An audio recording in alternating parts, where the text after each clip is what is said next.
మనమంతా జీవిస్తున్న ఈ భూమి ఎలా పుట్టిందో ఎప్పుడైనా ఆలోచించారా?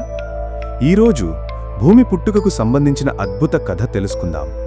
ఈ నెబులాలోని డస్ట్, గ్యాస్ గ్రావిటీ వల్ల ఒక చోటకి చేరి ఎక్స్ట్రీమ్ ప్రెషర్ అండ్ హీట్తో సూర్యుడు పుట్టాడు. సూర్యుడు పుట్టడమనేది అద్భుత ఘటన. సూర్యుడు పుట్టిన తర్వాత మిగిలిన డస్ట్, ఐస్, రాక్స్ అతని చుట్టూ డిస్క్లా తిరుగుతూ ప్లానెటరీ సిస్టమ్ ఏర్పరిచాయి. అందులోనే భూమి కూడా ఒక చిన్న రాయిలా ఏర్పడి కొలిజన్స్ వల్ల పెద్ద ప్లానెట్ అయ్యింది.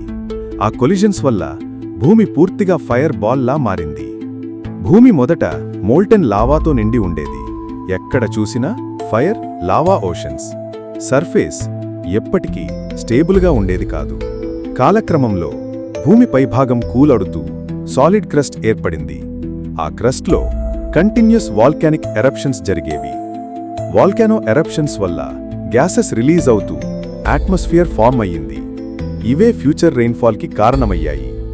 అట్మాస్ఫియర్ ఫార్మ్డ్ అయిన తరువాత ఎర్త్ టెంపరేచర్ కూల్ అవుతూ లక్షల సంవత్సరాల పాటు వర్షాలు పడుతూ ఓషన్స్ ఏర్పడ్డాయి.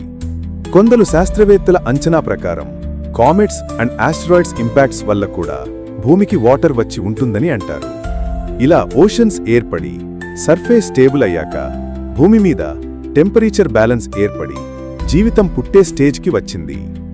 సుమారు 3.5 బిలియన్ సంవత్సరాల క్రితం ఓషన్స్లో first life forms, bacteria and micro organisms develop అయ్యాయి.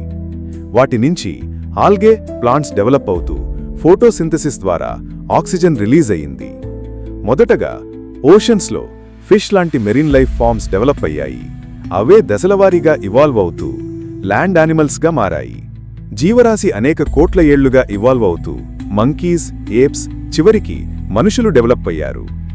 భూలోకం యునీక్ ప్లానెట్ ఎందుకంటే ఇక్కడే లిక్విడ్ వాటర్ ఉంది. అదే లైఫ్కి మెయిన్ రీజన్.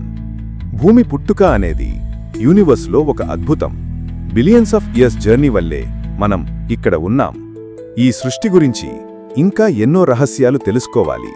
మనం తెలుసుకోవాల్సింది చాలా ఉంది. ఇలాంటి అమేజింగ్ స్పేస్ ఫ్యాక్ట్స్ కోసం మా ఛానల్ సబ్స్క్రైబ్ చేయండి. వీడియో నచ్చితే లైక్ అండ్ షేర్ చేయండి.